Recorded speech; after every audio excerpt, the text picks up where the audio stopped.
Welcome to Dashway Talks, a show powered by Dashway Consulting, a China-based strategic market research company founded in 2010. With Dashway Talks, you will stay up to date with all the latest business updates in China. Every day, you will learn from China-based experts who share their knowledge about the Chinese market in 2 to 5 minutes. Donc, je m'appelle Olivier, je suis le fondateur de GMA pour Gentleman Marketing Agency.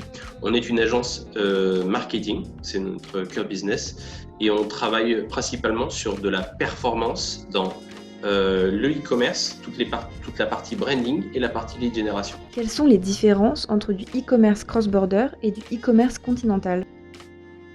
Il y a une différence fondamentale pour les nouvelles personnes qui ne connaissent pas ça, c'est que le cross-border, on exporte les produits depuis son pays, qu'on livre directement au consommateur final. Donc, c'est pas les mêmes plateformes, c'est Tmall Global, c'est Jingdong Global, c'est toutes les plateformes cross-border, Kaola, qui appartiennent à Alibaba aujourd'hui.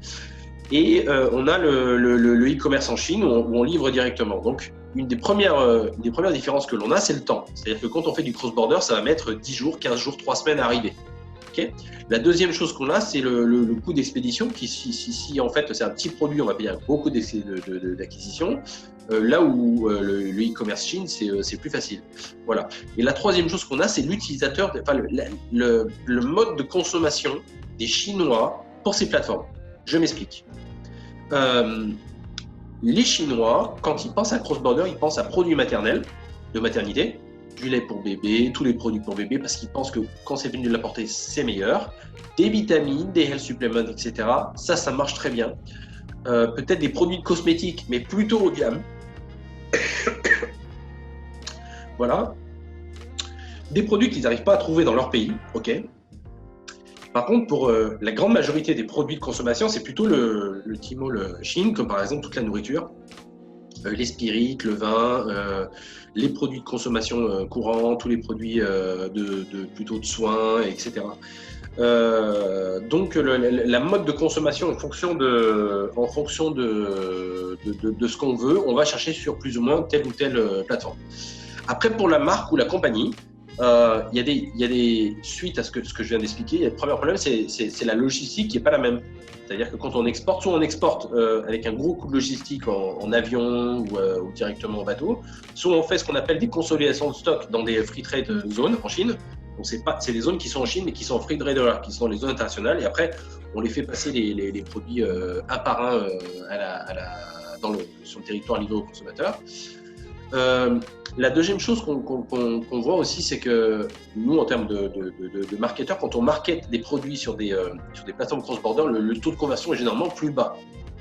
C'est-à-dire que si on apporte 100 de trafic sur une page qui est en cross-border, ben on va peut-être avoir un taux de conversion de 1%. Par contre, cette même page, si on apporte le même trafic, on va peut-être convertir à 5%. Donc, l'achat Chine est plus facile. Les Chinois achètent plus facilement en Chine, il faut le savoir. Donc, nous, on trouve que le cross-border, c'est génial. Ça permet sans barrière de commencer. Mais ce n'est pas la solution miracle. C'est une bonne plateforme de test. Ça permet de passer, de tester le produit, de tester le marché, etc. Et si ça fonctionne bien, et ben, au bout d'un an, il faut enregistrer les produits. Et ensuite, ça nous permet de développer sur le marché chinois avec plus de moyens, etc. Et en se déployant un petit peu plus. C'est-à-dire quand on n'a pas le product market fit, le produit qui suit tout le marché, etc. Bon, c'est un petit peu compliqué. Donc cette année peut permettre peut-être d'arriver à break-even, de comprendre un peu comment ça marche, de savoir qu'est-ce qui plaît, qu'est-ce qui ne plaît pas, etc. pour ensuite passer sur la solution Chine. Voilà. Et puis la dernière chose par rapport aux consommateurs, il y a des produits qui se portent au cross-border et des produits qui ne se portent pas. Si vous faites par exemple tous les produits de maternité, etc., être en cross-border, c'est un peu un must. C'est-à-dire que si vous avez une marque de lait pour bébé qui se vend qu'en Chine sans cross-border, ça va être compliqué.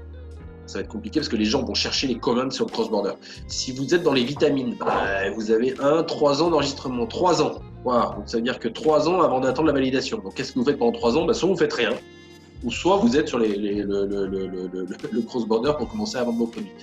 Et puis voilà.